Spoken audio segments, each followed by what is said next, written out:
उत्तर प्रदेश के जालौन से खबर है। जालौन के माधवगढ़ नगर में स्थित बीपी जनता दल के राष्ट्रीय अध्यक्ष बृजेंद्र प्रताप सिंह ने निज निवास पर एक प्रेस कॉन्फ्रेंस आयोजित की। यहाँ उन्होंने राम मंदिर में चंदा चोरी पर बड़े राज खोले हैं। उन्होंने कहा कि राम मंदिर में चंदा चोरी करना बहुत बड़ा कलंक है, जिसका खामियाजा चोरों को भुगतना पड़ेगा।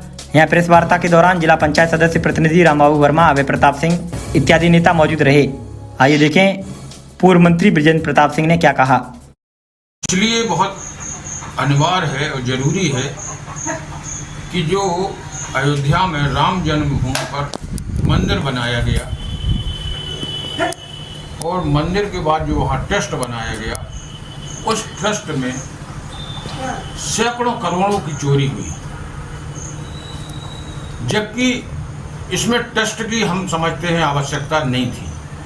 सभी संतों को, सभी महंतों को, सभी पुजारियों को इस बात के लिए पूरे हिंदुस्तान में आवाज़ उठानी चाहिए कि हिंदुस्तान में जो भी मंदिर हैं उन मंदिरों के महंत हैं, ट्रस्ट कहीं नहीं है।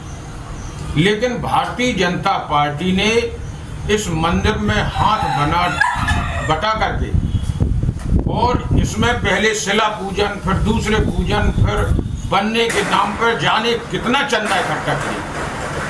जब मंदिर बनने की समय यात्रा निकली थी तब 1400 करोड़ रुपए इकट्ठा हुआ था, उसका कोई हिसाब नहीं। और जब मंदिर बन गया तो उन्होंने ट्रस्ट बना करके उस मंदिर पर भाजपा और आरएसएस ने कब्जा कर लिया है।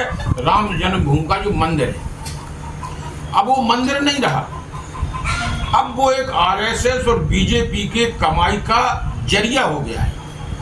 इसलिए उस ट्रस्ट को भंग किया जाए, जो उसके महंत थे उन महंतों के ही सुपुर्द में किया जाए, अन्यथा देश के सभी मंदिरों पर ये थोड़ा बहुत काम रचनात्मक करा के सभी पर ट्रस्ट कर देंगे घोषित, और ये मंदिर महंतों के उससे चले जाएंगे और ये केवल चोरी कर जाए।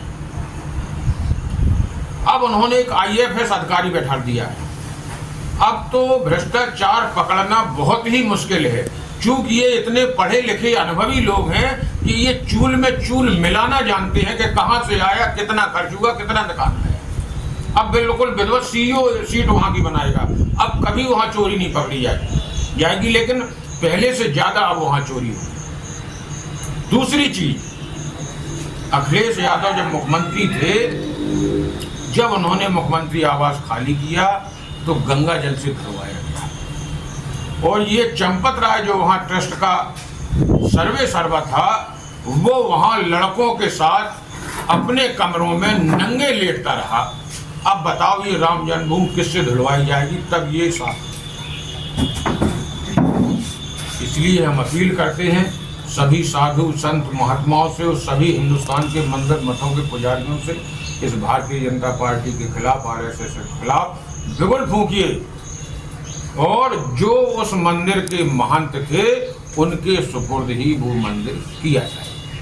क्या आपकी बार 27 के चुनाव में मंदिर को लेकर कोई रणनीति बनाएगी भाजपा पार्टी, या दोबारा से भाजपा पार्टी अपना वो तो मंदिर और मस्जिद अगर नहीं बनाएगी, हिंदू और मुसलमान नहीं करेगी, तो भाजपा की तो 2 सीटें भी नहीं आएंगी। वो तो बनाएगी ही, वो तो इसका किया ही खाते हैं। आप देखिए, जब से राम मंदिर की लड़ाई शुरू हुई तब से ही बीजेपी बढ़ी है, अन्यथा बीजेपी की 2 सीटें थी सन 84 में।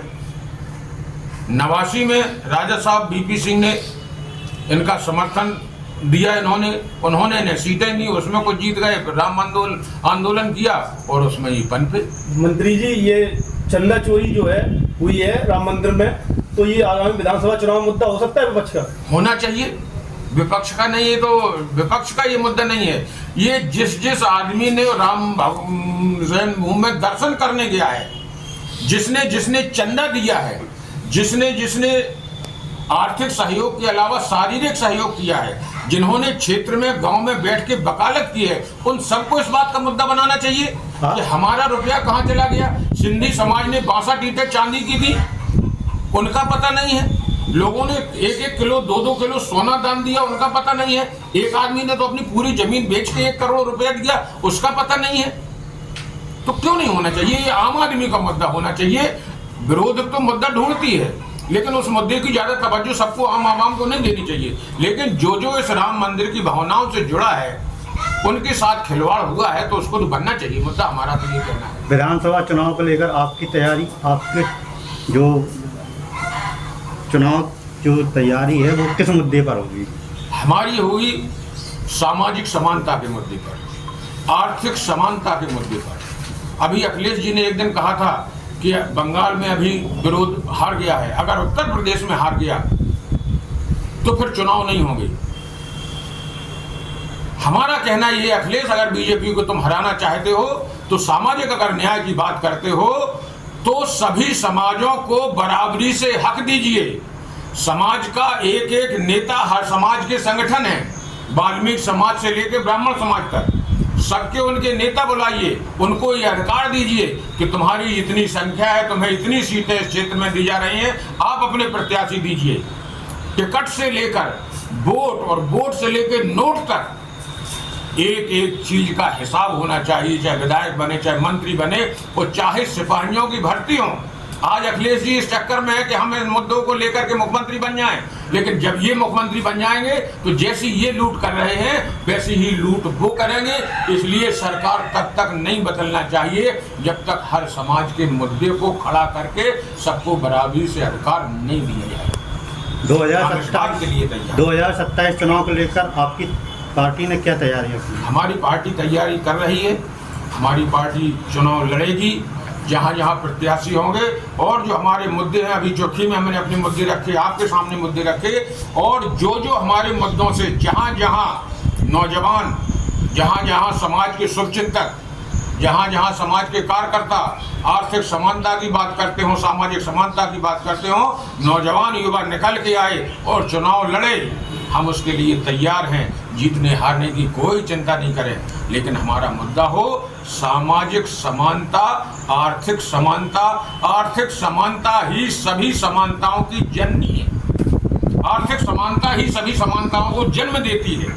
इसलिए लेकिन आज आर्थिक समानता केवल 4-5 लोगों में रह गई है।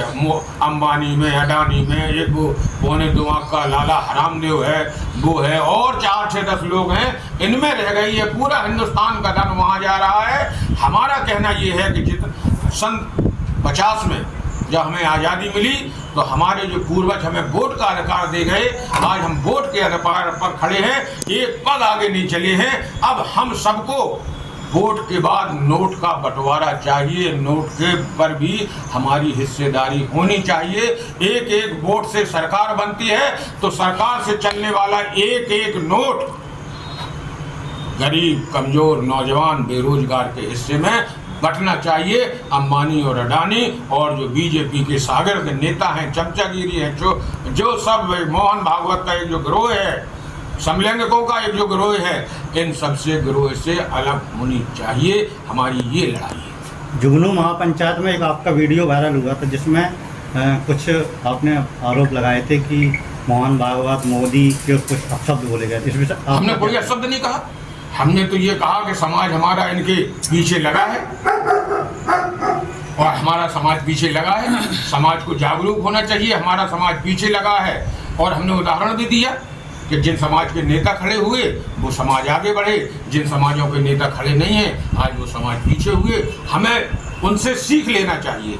और हम तो कहते सभी समाज, केवल एक समाज नहीं, सभी समाजों को अपनी अपनी हिस्सेदारी के लिए लड़ना चाहिए। और पूर्वज हमारे वोट दे गए, और हम अब अपने आने वाली पीढ़ी को नोट के बंटवारा के लिए तैयार करें। ईवीएम पर आप क्या कहना चाहते हैं? ईवीएम हो, वोटर लिस्ट बनने से लेकर वोट खुलने तक, अनाउंसमेंट तक, बेईमानी के अलावा कुछ नहीं है। केवल अब ईवीएम में तो भ्रष्टाचार था ही, अब तो वोटर लिस्ट में भ्रष्टाचार है, वोट गिरने में भ्रष्टाचार है। इतनी पुलिस मिलिट्री लगा दी जाती है उन क्षेत्रों में कि जो विरोधी वोटर होते हैं वो वोट डालने नहीं आ पाते। हम तो ये मांग करते हैं कि आधार कार्ड में उन्होंने लिखा कि मेरी पहचान मेरा आधार, ये तो लिखा। तो हम तो कहते हैं कि जिस गांव से जिसका आधार बना है, वोटर लिस्ट की कोई अब आवश्यकता नहीं है। अब तो आधार दिखाओ, जहां का है वहां अपना वोट डालिए, काम खत्म। ये क्यों वोटर लिस्ट बनाई जा रही है? वोटर लिस्ट का मतलब है कि बेईमानी। वोटर लिस्ट का मतलब है बेईमानी। हमारा आधार कार्ड अटा गांव का बना, हमारा अटा गांव वोट डाले। आज पश्चिम बंगाल में लाखों वोट काट दिया गया और सुप्रीम कोर्ट ये कह रहा कि आपकी बार वोट नहीं डाल पाए तो अगली बार डाल लेंगे। ये लोकतंत्र है।